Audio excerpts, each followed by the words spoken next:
बिस्मिल्लाहिर्रहमानिर्रहीम।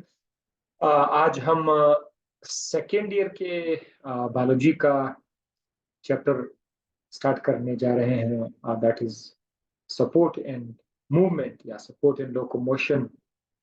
इसमें हम ह्यूमन स्केलेटन से स्टार्ट करेंगे। एमडीकेट के तर्ज पर ये मैं आज का लेक्चर आपको डिलीवर करने जा रहा हूँ, क्योंकि जो मैंने इसके वीडियोस रिकॉर्ड किए हुए हैं बहुत ज़्यादा डिटेल में, बड़े आराम से उसको मैंने व्हाइट बोर्ड पे रिकॉर्ड किया हुआ है। तो आप लोग वहाँ भी देख सकते हैं, बिल्कुल बेशक आप वहाँ भी जा सकते हैं, चेक कर सकते हैं। सेकेंड ईयर की बायोलॉजी का एक्सेस आज आप लोगों को मिल जाएगा इंशाल्लाह। कलीम को मैंने बता दिया है तो वहाँ पर देख सकते हैं, लेकिन यहाँ से हम देख लेते हैं कि हम कौन कौन से पॉइंट्स है कि जिससे एमसीक्यूज के चांसेस है जहाँ से हमें कॉन्सेप्ट मिल सकता है। सो ह्यूमन स्केलेटन, इंसान का जो स्केलेटन है आपको पता है, ये इंसान को शक्ल देता है, प्रॉपर शेप देता है। यही स्केलेटन जो है हमें सपोर्ट भी देता है। हम इसी स्केलेटन की मदद से चलते फिरते हैं, ठीक है, चल सकते हैं, जगह से दूसरी जगह जा सकते हैं। हमारे बॉडी के अंदर बहुत सारे ऐसे डेलिकेटेड ऑर्गन्स है जिसको हिफाजत मिल रही है इन स्केलेटन की मदद से। तो अब ये जो हार्ड स्ट्रक्चर है, ये जो स्केलेटन है, इसके अंदर क्या क्या चीजें शामिल है? तो इसके अंदर पहली चीज जो है वो है बोन। ये बोन उसके अंदर है, और इसके अलावा इसके अंदर कार्टिलेज है। ये दो चीजें तो स्केलेटन के अंदर है। साथ ही साथ स्केलेटन कनेक्ट है आपके ज्वाइंट्स और आपके मसल के साथ। तो स्केलेटन का जो काम है वो मसल के साथ ही मुकम्मल हो सकता है। दैट इज वाई पूरे चैप्टर में स्केलेटन के साथ साथ मसल को भी डाला गया है, ताकि आप मसल को भी स्टडी करो, क्योंकि मसल के बगैर स्केलेटन फजूल होगा मेरे ख्याल से। एनीहाउ, सपोर्ट करता है सॉफ्ट टिश्यू को। जो आपके बॉडी में सॉफ्ट टिश्यू है उसको सपोर्ट करता है, पहला। दूसरा, अलाउज फ्री मूवमेंट। मूवमेंट आपके हाथ के मूवमेंट है, आपके जिबड़े के मूवमेंट है, आपके फोर लेग्स है, फोर लिम्स है, हाइंड लिम्स है, इनका जो मूवमेंट है वो इन स्केलेटन की मदद से है। अब यहाँ लेकिन नीचे क्या लिखा हुआ है? By the action of muscle. देखो, स्केलेटन का जो रोल है उसमें मसल शामिल हो जाता है, यानी जो ये काम आप देख रहे हैं, अलाउज फ्री मूवमेंट, हरकत में स्केलेटल मसल का, स्केलेटन का किरदार सिर्फ नहीं है, हरकत में, मूवमेंट में मसल का भी बहुत बड़ा रोल है। तो मसल और स्केलेटन दोनों मिलके आपको मूवमेंट देंगे। साथ ही साथ इसमें एक और चीज भी शामिल हो जाता है, ज्वाइंट।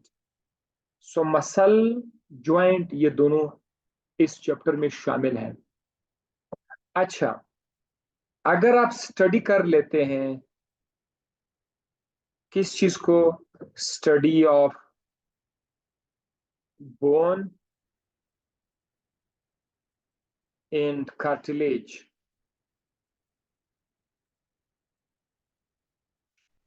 कार्टिलेज और हड्डी दोनों को अगर आप स्टडी करोगे तो this is called what? Osteology. आपको बोन भी पढ़ाएंगे, कार्टिलेज भी पढ़ाएंगे।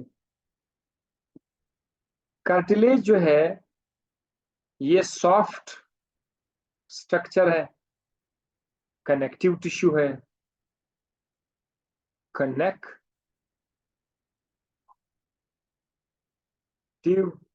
टिश्यू।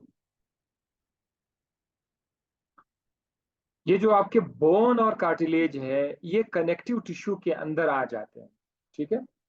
सो कार्टिलेज सॉफ्ट कनेक्टिव टिश्यू है, और बोन जो है वो हार्ड कनेक्टिव टिश्यू है, बोन सख्त होते हैं। सो हम दोनों को पढ़ लेते हैं, दोनों कनेक्टिव टिश्यू, दोनों को पढ़ लेते हैं। शुरुआत लेते हैं बोन से, हड्डी से। अगर आप बोन लेते हैं तो सबसे पहले उसके अंदर आप ये देखेंगे कि जो भी हड्डी आप उठाते हैं, उस हड्डी का जो आखिरी टर्मिनल पार्ट्स होते हैं वो थोड़े से बल्ब की तरह फूले हुए होते हैं। तो ये जो पोर्शन है, ये वाला जो पार्ट है, ये थोड़ा सा फूला हुआ है, या नीचे आप देख सकते हैं, इसका नाम क्या है? एपीफाइसिस। This is epiphysis. तो क्या लिखा हुआ है? टर्मिनल ब्रॉड, यानी जो चौड़ा हिस्सा है, और टर्मिनल का मतलब है आखिर में, स्टार्ट में या शुरू में। तो ये ऊपर वाला हिस्सा भी आप उसको टर्मिनल बोल सकते हैं, नीचे वाला हिस्सा भी आपका टर्मिनल, क्योंकि एंडिंग्स है। Terminal part, broad part is called epiphysis. इसके बाद क्या लिखा है? Middle part along the length of the bone. यहां से लेकर, यहां से ये वाला जो हिस्सा है, मिडल पार्ट, ये जो दरमियान वाला हिस्सा है, इसको फिर क्या कहते हैं? डायाफाइसिस। ये है आपका डायाफाइसिस, मिडल, दरमियान में।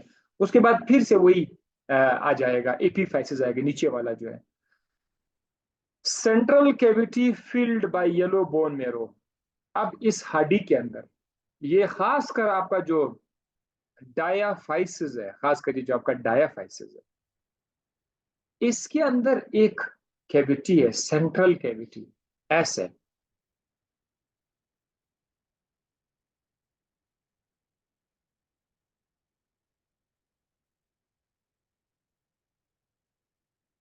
एक कैविटी है, इस कैविटी के अंदर येलो कलर का एक मांस पड़ा हुआ है, इसका नाम है बोन मेरो।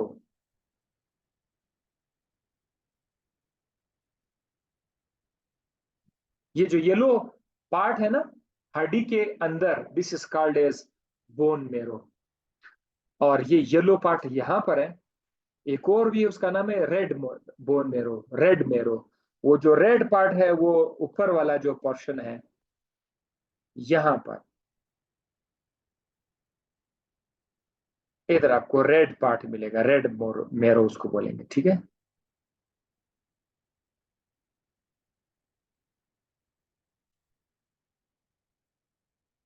सो ये पोजीशन आ गई, ठीक है। ये खून बनाते हैं, ठीक है, ब्लड बनाते हैं, ब्लड बनाने वाला टिश्यू है मेरो, बोन मेरो।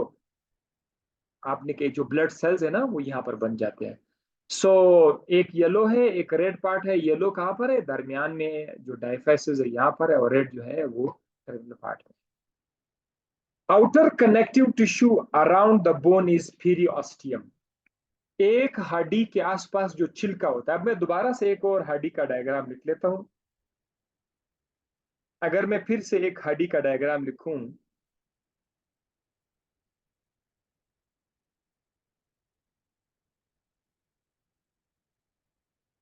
तो इस हड्डी के ऊपर एक बारीक सा छिलका होगा। आ, उसका कवरिंग है, कवर।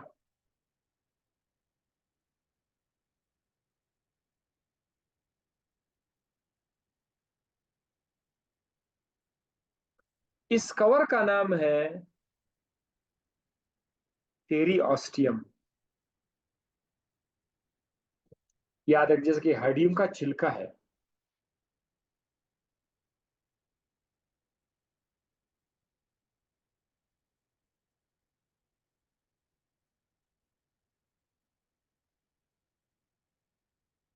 जब कार्टिलेज आएगा तो,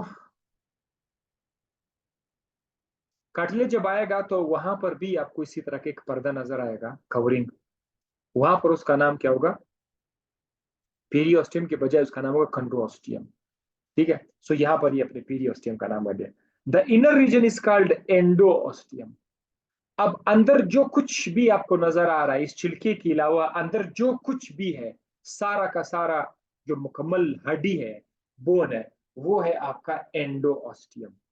तो अब इसको मैं मुकम्मल तौर पर इसी तरह का ग्रीन कलर दे देता हूं। ये जो बाकी सारा जो पोर्शन है हड्डी का, बाहर तो छिलका है। अब नीचे अंदर जो कुछ भी है, असल जो बोन है, असल बोन, बोन का अंदरूनी स्ट्रक्चर, सब कुछ, वो ये आपका पेरी एंडोस्टियम है। This is your endosteum. ठीक है, दरमियान वाला ये हो गया आपका एंडोऑस्टियम। ठीक है, अब हम जो बोन का स्ट्रक्चर पढ़ेंगे कि बोन के अंदर क्या चीज है, इनसाइड क्या है, वो हम दरअसल एंडोऑस्टियम ही के अंदर जाके पढ़ेंगे, एंडोऑस्टियम। ठीक है, सो अब आगे आपने पढ़ना क्या है, आपने आगे पढ़ना है कॉम्पैक्ट बोन, स्पॉन्जी बोन। ये क्या है, ये एंडोऑस्टियम के अंदर ही है। तो चले, अगर हम बोन के अंदर जाएंगे तो आपको बोन के अंदर दो पार्ट्स नजर आएंगे, compact bone and spongy bone.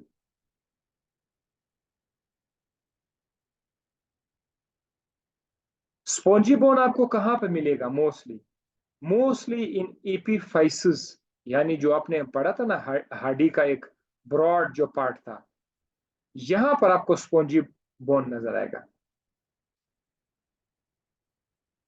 शाख दर शाख होते हैं। इसकी सबसे बड़ी निशानी क्या है, ये ब्रांचेस होते हैं, शाख दर शाख होता है। ऐसा लगता है जैसे कि स्पंज, स्पंज तो नरम होता है, लेकिन ये स्पंज की तरह है बट सख्त होता है। इसके अंदर छोटे सुराख होते हैं, जैसे कुछ समुद्री पत्थर आपने देखे होंगे, अंदर से ऐसा लगा इसके अंदर छोटे छोटे पोर्स होते हैं। तो वो ऐसे ये वाला जो जगह होता है ना, this is called spongy bone. Spongy का मतलब ये नहीं कि नरम है, मतलब स्पंज की तरह नरम है। ठीक है, वो कॉम्पैक्ट बॉन्ड से थोड़ा सा नरम जरूर होगा, बट इसका मतलब ये हरगिज नहीं कि स्पंज की तरह नरम है। और इसके बाद दूसरा जो है कॉम्पैक्ट बोन, ये कहां पर है, इसके लिए मैं बोन का स्ट्रक्चर को दोबारा मुझे लिखना पड़ेगा। सो जरा देखते जाइए,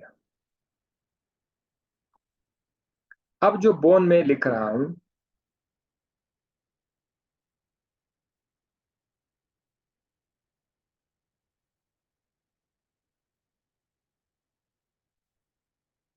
इसके ऊपर मैं वो पीरियोस्टियम जो आपने नाम सुना था, उसको फेंक दिया मैंने। ठीक है, अब आपको इस हड्डी का एक आउटर पार्ट में दिखाता हूं आपको, मतलब अंदर की तरफ से।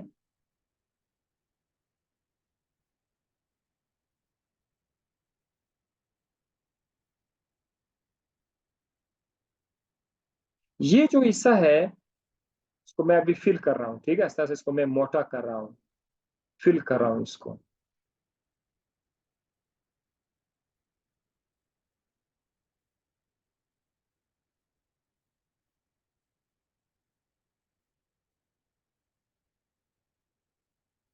ये वाला जो इलाका आप देख रहे हैं ना, इसको कहते हैं कॉम्पैक्ट बोन।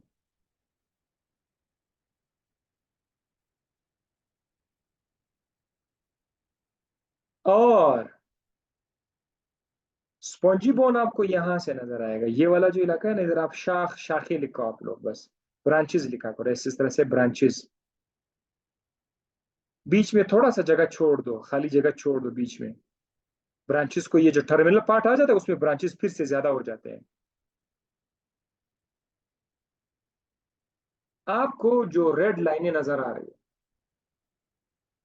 ये रेड लाइन क्या है, ये स्पॉन्जी बोन है। तो कॉम्पैक्ट बोन के अंदर,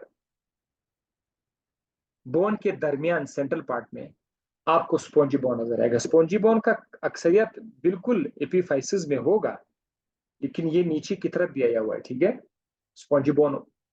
अब वो बीच में दरमियान में जब एक खाली खाली सा जगह आ गया ना, मैंने उसको रख खाली छोड़ दिया है, ये आपके बोन मेरो की रह जगह। ठीक है, येलो बोन मेरो यहाँ पर है। सो मैं आपको जब स्ट्रक्चर हम आपको पढ़ाते हैं, तो स्ट्रक्चर में हम कॉम्पैक्ट बोन को पढ़ाते हैं, कॉम्पैक्ट बोन। चे करना क्या है, अब मैंने यहां से एक टुकड़ा उठाना है, एक छोटा सा टुकड़ा यहां से मैंने बाहर निकालना है।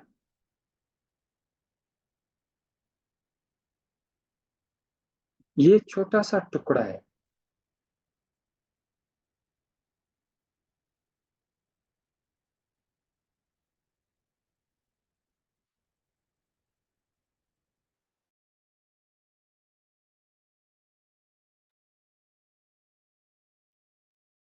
छोटा सा जो टुकड़ा है, ये मैंने कॉम्पैक्ट बोन का एक छोटा सा टुकड़ा उठाया है। अगर इस छोटे से टुकड़े को बड़ा करके देखा दिखा दूं, ये वाला जो टुकड़ा है फुल बड़ा करके अगर मैं दिखा दूं, ठीक है, तो इस ये आपको कुछ इस तरह नजर आएगा।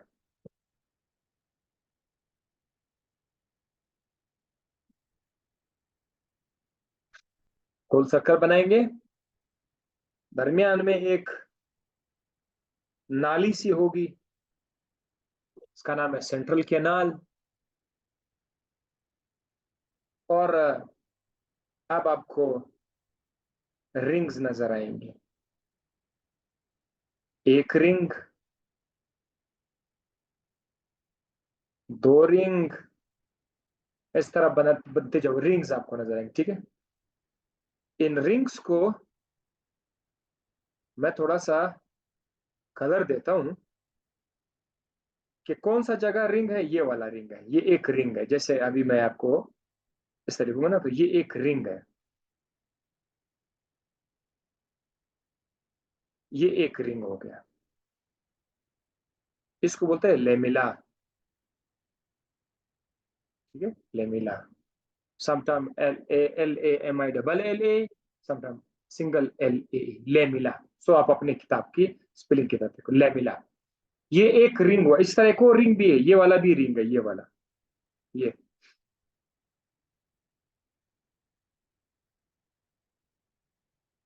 इसको वो कॉन्सेंट्रिक रिंग्स बोलते हैं, रिंग्स है, ठीक है, कॉन्सेंट्रिक रिंग्स।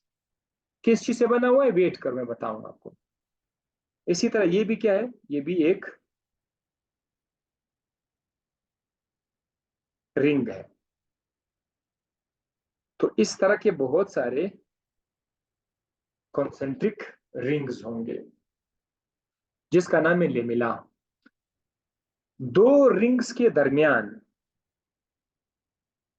खाली स्पेस होंगे, छोटे छोटे से खड्डे होंगे। जैसे कि आप जरा देखें, एक रिंग और दूसरे रिंग के दरमियान, जैसे कि यहां पर आप देख सकते हैं, ये एक खाली डब्बा है, यहां पर एक और है, यहां पर एक और है, यहां पर भी है। खाली खाली कैविटीज है, खाली जगह है, इनके अंदर खड्डे हैं, खड्डे। खड्डे बड़ा अच्छा होगा, कैविटी।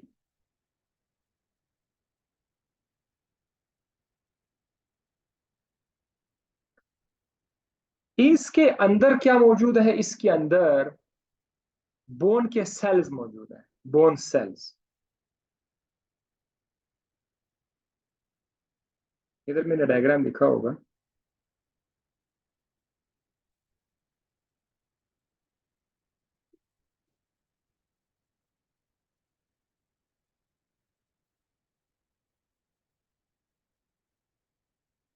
यहाँ पे नहीं है, मैं ले आता हूँ 12। इस केविटी का आप लोग जरा नाम याद रखिए, इस केविटी का नाम है लेक्यूना। केविटी का नाम है लेक्यूना। और इसी केविटी के अंदर क्या पड़ा हुआ है, इस केविटी के अंदर सेल पड़ा हुआ है, ऑस्टियोसाइट। ऑस्टियोसाइट। ऑस्टियोसाइट क्या है, ये हड्डी का सेल है, बोन के मेच्योर बालेग सेल। वैसे हड्डी के अंदर और भी सेल्स होते हैं, लेकिन ये बोन के अंदर जब सेल्स बाले हो जाते हैं, फिर उसका नाम ऑस्टियोसाइट हो जाता है। तो जरा डायग्राम बड़ा करके दिखाऊं आपको। असल में ये एक लेक्यूना है, दिस इज वन लेक्यूना। लेक्यूना। इस लेक्यूना के अंदर क्या मौजूद है, इस लेक्यूना के अंदर सेल मौजूद है, सेल। कौन सा सेल है इसका नाम, इसका नाम है ऑस्टियोसाइट। तो कितने छुपे हुए जगह पर यहाँ पर ये सेल्स पड़े हुए, ऑस्टियोसाइट्स। आप जरा देखते जाइए, बहुत मजे की बात अब मैं आपको बता रहा हूं कि ये जो लेक्यूना है, जरा दोबारा आपके लिए मैं लिख लेता हूं। इसके अंदर शुरू में जो सेल था, शुरू शुरू बिल्कुल स्टार्ट में, इसका नाम था ऑस्टियोसाइट। ब्लास्ट। शुरू में इसका नाम क्या था? ऑस्टियोब्लास्ट था इसका नाम। ऑस्टियोब्लास्ट ने क्या किया? ऑस्टियोब्लास्ट ने अपने अंदर धागे नुमा चीजें बना ली, धागे नुमा फाइबर्स बना ली। उन वो फाइबर्स कौन से हैं? वो कोलेजन फाइबर्स हैं, कोलेजन फाइबर्स हैं, इलास्टिक फाइबर्स हैं। ये फाइबर्स इस सेल ने अपने बॉडी के अंदर बनाकर बाहर निकाल दिए। सो अब मैं आपको जरा कुछ इस तरह का डायग्राम दे दूंगा। ये जो छोटे छोटे धागे अब आप देख रहे हैं ना सेल के आसपास, अब मैं ये छोटे छोटे धागे लिख रहा हूँ, धागे धागे धागे धागे धागे धागे धागे, छोटे छोटे धागे अब आप देख रहे हैं। ये धागे दरअसल फाइबर्स है, कोलेजन फाइबर्स है, प्रोटीन के बने हुए फाइबर्स है। ये ऑस्टियोब्लास्ट ने खुद से बनाकर बाहर निकाल दिए। इन धागों को बोलते हैं ग्राउंड सब्सटेंस। Ground substance. ये स्टूडेंट्स इधर कंफ्यूज होते रहते हैं, क्या भला है, इनको समझ नहीं आता कि ग्राउंड मैट्रिक्स क्या चीज है। So this is called what? Ground substance, या फिर इसको मैट्रिक्स कहा जाता है। इन दोनों में कोई खास फर्क तो नहीं है, लेकिन थोड़ा सा मैं आपको वो बताऊंगा। ग्राउंड सब्सटेंस स्टार्ट में जब ये फाइबर्स है ना, फाइबर्स को ग्राउंड सब्सटेंस बोलते हैं। बाद में इसको आप मैट्रिक्स का नाम भी दे सकते हैं, अभी भी इसको मैट्रिक्स कह सकते हो, लेकिन मेरे नजदीक मैट्रिक्स तब कहेंगे, इसी ग्राउंड सब्सटेंस का नाम मैट्रिक है। पहले तो आप कंफ्यूजन खत्म कर दो कि भाई ग्राउंड सब्सटेंस मैट्रिक्स है, यहाँ पर आप तसल्ली हो जाओ, आपका ब्रेन जो है वो रिलैक्स हो जाएगा। जब इस ग्राउंड सब्सटेंस के अंदर कैल्शियम कार्बोनेट CaCO3 और calcium phosphate CaPO43, calcium phosphate, नाम जरा आप लोग याद रखिएगा, कैल्शियम कार्बोनेट, कैल्शियम फॉस्फेट, जब ये चीजें आ जाएंगी तब जाकर इसको आप मैट्रिक कह सकते हैं। अदरवाइज मुख्तलिफ बुक्स में इनको एक ही नाम से पुकारा जाएगी, मैट्रिक्स या ग्राउंड सब्सटेंस, मैट्रिक्स या ग्राउंड सब्सटेंस। मेरे नजदीक ये है कि ग्राउंड सब्सटेंस जब वो सिर्फ फाइबर्स है तो ग्राउंड सब्सटेंस, और जब वो कैल्शियम कार्बोनेट और कैल्शियम फॉस्फेट आ जाते तो उसको मैट्रिक्स कहा जाएगा। सो जब ऑस्टियोब्लास्ट ये वाला काम कर लेता है, इसके आसपास धागे आ जाते हैं, इसके आसपास मैट्रिक्स बन जाता है, फिर ऑस्टियोब्लास्ट का नाम खत्म हो जाएगा। फिर ऑस्टियोब्लास्ट का नाम हो जाएगा ऑस्टियोसाइट। तो दो तरह के सेल्स अब आपको समझ आ गए कि आपके हड्डियों में दो तरह के सेल्स हमने अभी भी पढ़े। ऑस्टियोब्लास्ट शुरू में होगा, शुरू में, ठीक है।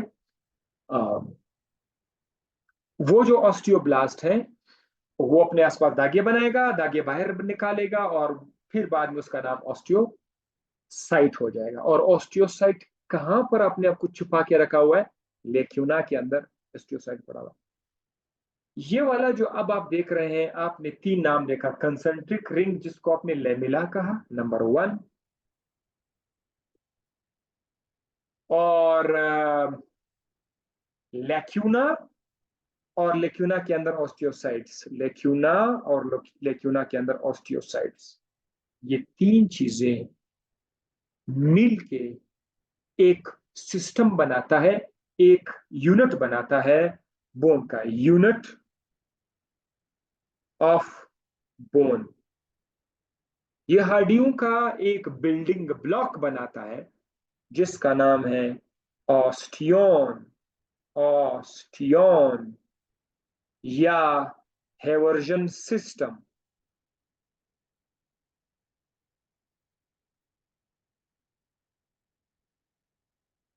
जो नई बुक अभी मैं देखता हूं उसमें तफसील बहुत कम है, सही नहीं डाला हुआ है। पुरानी बुक्स में इसकी बड़ी अच्छी तफसील मिलती थी हमें। इस टॉपिक की मैं बात कर रहा हूँ। तभी जैसे मैं ये नया बुक में देख रहा हूँ, इसमें इतनी डिटेल नहीं है इसकी, स्ट्रक्चर ऑफ द बोन के। हेवर्जन सिस्टम इसको कहा जाए। चलो अब आपका बोन जो है उसमें बहुत सारे ऑस्टियोन, ऑस्टियोन पूरा यूनिट है, ऑस्टियोसाइट वो एक सेल है।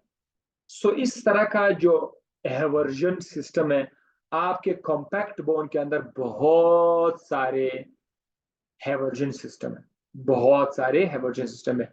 यानी अगर ये वाला जो कॉम्पैक्ट बोन अगर आप थोड़ा छोटा करके लिख लेते हैं तो आपको एक हैवर्जन सिस्टम यहां मिलेगा, एक हैवर्जन सिस्टम यहां मिलेगा, एक हैवर्जन सिस्टम यहां मिलेगा, एक हैवर्जन सिस्टम यहां मिलेगा, एक हैवर्जन सिस्टम यहां मिलेगा। बहुत सारे हैवर्जन सिस्टम्स आपको मिल जाएंगे कॉम्पैक्ट बॉन्ड के अंदर। मैंने क्या किया, मैंने जस्ट एक हैवर्जन सिस्टम आपको बता दिया। और याद रखिएगा कि एक हैवर्जन सिस्टम के अंदर जो सुराख था ना, सुराख जैसे कि ये पाइप है, ये पाइप है, इसके अंदर दरमियान में एक सुराख है, आर पार हुआ है। वो जो सेंट्रल कैनाल है, उस सेंट्रल कैनाल के अंदर ब्लड की नालियां हैं, ठीक है, blood. So there is, colour में चेंज करके देखता हूं आपको, ये है, ठीक है, खून की नालियां इस सुराख से होके फिर ये डिस्ट्रीब्यूट हुआ है, खून की ब्लड वेसल्स यहाँ आए हुए, यहाँ हुए, ठीक है, खून भी यहाँ पर डिस्ट्रीब्यूट हुआ है। इसके अलावा एक और चीज भी मैं आपको बताता चलूं कि एक लेक्यूना दूसरे लेक्यूना के साथ कनेक्ट है, एक लेक्यूना दूसरे के साथ कनेक्ट है। छोटे से नाली में बनाता हूं, ये देखो, छोटी सी नाली में बना लेता हूं, छोटी सी नाली आप आपने बना ली। इस नाली का नाम क्या है, जिसने एक लेक्यूना को दूसरे लेक्यूना के साथ कनेक्ट किया हुआ है? इस नाली का नाम है कैनालिकुलाई, केना कैनालिकुलाई। बायोलॉजी के स्टूडेंट्स को अगर ये नाम परेशान करते तो मैं इनको बताता हूं कि ये नाम से एक बार आप इसके साथ दिल से ना इनको याद करने की कोशिश करो, आपको बायोलॉजी के नाम के साथ कोई मसला ही नहीं रहे। जिस तरह आप अंग्रेज के नाम याद रख सकते हैं, ठीक है, टॉनी, जेरी, जैकी, ठीक है, तो इस तरह के नाम आप लोग शुरू में टीचर के मुंह से सुनते ही बड़े परेशान होते, खेनाली, कुलाई, लैक्यूना, आस्टियन। यार बस ये इन्होंने सबसे पहले इनको डिस्कवर किया था। अगर ये हमारे जबान पश्तो में होता तो हम लोग उनका बेड़ा गर्क कर लेते हैं, इनको अपने अपने पश्तो या सिंधी या पंजाबी में अल्फाज देकर इनके बेड़ा गर्क कर लेते। फिर ये लोग हमें गालियां देते कि यार इन लोगों ने कैसे कैसे अल्फाज बनाए हुए। लेकिन बहरहाल साइंस की दुनिया में उन्होंने पहले तरक्की कर ली, उन्होंने उनका नाम अपनी तरफ से रखा, तो कैनालिकुलाई अब हम याद रखेंगे। सो ये भी कैनालिकुलाई हो गया। अच्छा, ये हो गया आपका एंडोऑस्टियम के अंदर कॉम्पैक्ट बोन का स्ट्रक्चर, जो आपने सेल भी देख लिया, कॉम्पैक्ट भी देख लिया। अब ये जो आपका स्पॉन्जी बोन है, स्पॉन्जी बोन के अंदर यही कुछ है, बट वो इस तरह से नहीं है जिस तरह कॉन्सेंट्रिक रिंग वगैरह है। वो सारा का सारा ब्रांचेस है, ठीक है, ब्रांचेस है, ट्रेबिक्युलर मैशवर्क उसको कहा जाता है। इस तरह का एक ब्रांच है, यहाँ पर दूसरा ब्रांच है, तीसरा ब्रांच है, उल्टा पुल्टा यहां से इस तरह ब्रांच है, यहां से इस तरह ब्रांच है, यहां से इस तरह ब्रांच है, ब्रांच्ड है। लेकिन वो जो कुछ आपने सेल का नाम पढ़ा था, इसके अंदर भी वही सेल है, ऑस्टियन इधर भी है, वो मैट्रिक्स भी इधर है, सब कुछ इधर है, बस खाली इसका शक्ल इस तरह से ब्रांच्ड बना हुआ है। इसीलिए बुक में इसका डायग्राम मौजूद नहीं है और दूसरा डायग्राम मौजूद है। चले, cells of the bone, bone के अंदर कौन कौन से सेल्स होते हैं? तो तीन तरह के सेल्स होते हैं, जिसमें से दो का तो जिक्र हो चुका है। ओस्टियोब्लास्ट का जिक्र ऑलरेडी हो चुका है। ओस्टियोब्लास्ट बोन फॉर्मिंग सेल्स हैं। और याद रखिए एक बात कि जितनी भी सेल्स ऑफ द बोन ना, ऊपर जरा देख लो, cells of the bone, bone के अंदर जो तीन तरह के सेल्स है, ये कहां से है? वो ये ऑस्टियोजेनिक सेल्स से है, ऑस्टियोजेनिक सेल्स। यहाँ पर मैंने ब्रैकेट में लिखा हुआ है ऑस्टियोजेनिक सेल्स। हमारी बॉडी में पहले से कुछ सेल्स मौजूद होते हैं जिसका नाम है ऑस्टियोजेनिक सेल्स, जैसे स्टेम सेल्स के नाम से है। वो ऐसे सेल्स होते हैं कि मुख्तलिफ किस्म के सेल्स आगे जाकर बना सकते हो, पड़े रहते हैं स्टेम सेल्स। सो इनहाउ ऑस्टियोजेनिक सेल से बोन के सेल्स बनेंगे। तो पहला ऑस्टियोब्लास्ट था, ये बोन बनाने वाला सेल, ठीक है, सिंथेसाइज करते हैं। किसको सिंथेसाइज करते हैं? कोलेजन फाइबर्स को, एंड सिक्रीट अनमिनरलाइज्ड, अनमिनरलाइज्ड का मतलब क्या है? जिसमें कैल्शियम कार्बोनेट नहीं है, जिसमें कैल्शियम फॉस्फेट नहीं है, दिस इज कॉल्ड अनमिनरलाइज्ड। सो ये जो अनमिनरलाइज्ड ग्राउंड सब्सटेंस है, इसको बनाता कौन है? ऑस्टियोब्लास्ट। निकालता कौन है? सिक्रीट कौन करता है? ऑस्टियोब्लास्ट बाहर निकालेगा। जैसे ये बाहर निकालेगा तब उसका नाम हो जाएगा ऑस्टियोसाइट। मेच्योर बोन सेल्स, जो मेच्योर बोन सेल्स होते हैं बालिग, उनका नाम हो जाता है ऑस्टियोसाइट। Surrounded by what? इसके आसपास क्या होगा? सराउंडेड बाय मैट्रिक्स, इसके आसपास मैट्रिक्स होगा। सो ऑस्टियोसाइट और ऑस्टियोब्लास्ट में फर्क सिर्फ इतना है कि ऑस्टियोब्लास्ट शुरू में आएगा, उसके आसपास कोई मैट्रिक्स नहीं होगा। जब वो मैट्रिक्स बना लेता है तो फिर उसका नाम ऑस्टियोसाइट हो जाएगा।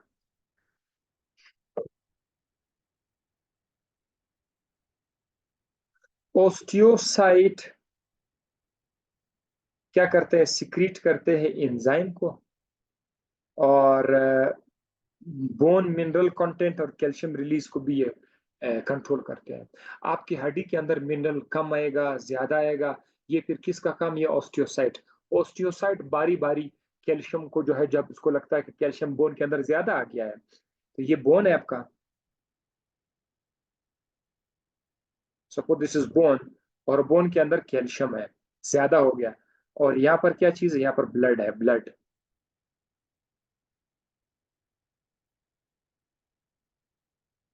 तो ये जो कैल्शियम है, ये इसको यहाँ से निकाल करके ब्लड में लेके जाएगा जब कैल्शियम लेवल बहुत ओवर हो जाए। तो ये काम आपका ऑस्टियोसाइट कर रहा है। कैल्शियम रिलीज या कैल्शियम का जो रेगुलेशन है बोन के अंदर, कैल्शियम कम या ज्यादा, वो ये कर रहा है, ये वाला सेल कर रहा है। ऑस्टियोक्लास्ट फिर कौन सा सेल है? इसका जिक्र मैंने आपके साथ नहीं किया था, बहरहाल ये वो थर्ड सेल है। ये बोन को तोड़ने वाला सेल है। बोन को बनाने वाला सेल तो आपने देख लिया था, ये बोन को तोड़ने वाला है। तोड़ने को बोलते हैं रिजॉर्प्शन, डिस्ट्रॉय करते हैं। अब आप हैरान हो गए होंगे कि यार क्या, क्यों क्यों उसको तोड़ने की जरूरत है? तो भाई बात यह है कि एक तो जब आपका बोन कभी गलती से एक्सीडेंट में टूट जाए ना, टूटने के बाद उसको रिपेयर करना पड़ता है। तो रिपेयर के दौरान फालतू फालतू हड्डियों को खाना पड़ता है, फालतू फालतू हड्डियों को डिस्ट्रॉय करना पड़ता है, उसको रिजॉर्व करना पड़ता है। So that is one. और ग्रोथ जब हो रही थी, शुरू शुरू में इनिशियली जब ग्रोथ हो रहा होता हो, रिप्लेसमेंट करना होता हो, तो उस वक्त भी ये वाले सेल आ जाते हैं और ये का किरदार है। सो रिप्लेसमेंट, ग्रोथ एंड रिपेयर में इसका बड़ा किरदार है। ये वाला जो कुछ आपके सामने है, ये आप ये समझे, आप ऑलरेडी पढ़ चुके हैं। Compact bone consist of closely packed osteons. Osteon का दूसरा नाम क्या है? Haversian system. आपको ऑस्टियोन का पता चल चुका है, ठीक है।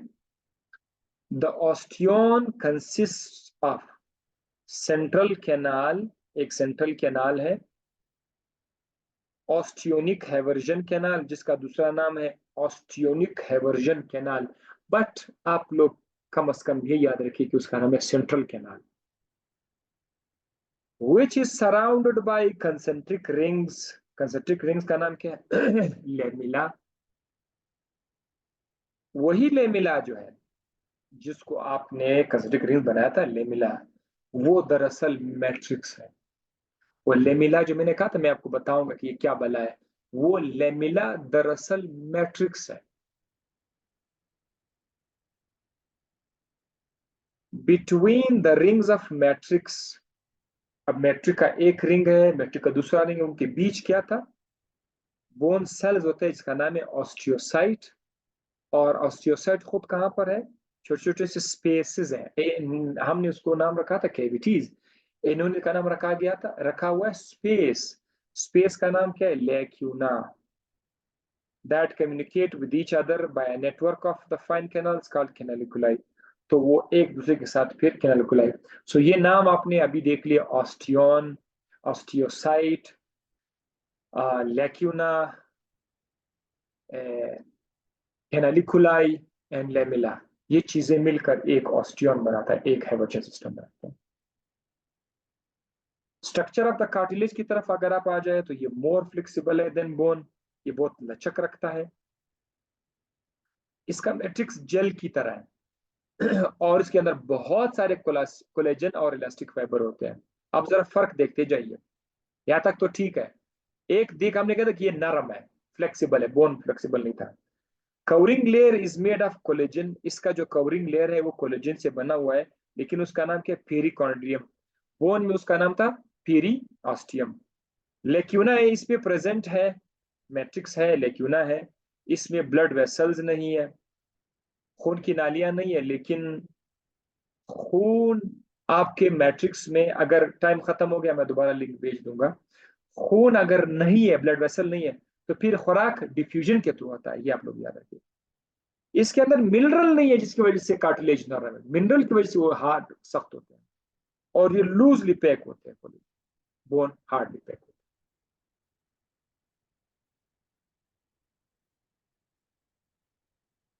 हैं। सब कार्टिलेज नेक्स्ट में पढ़ लेते हैं।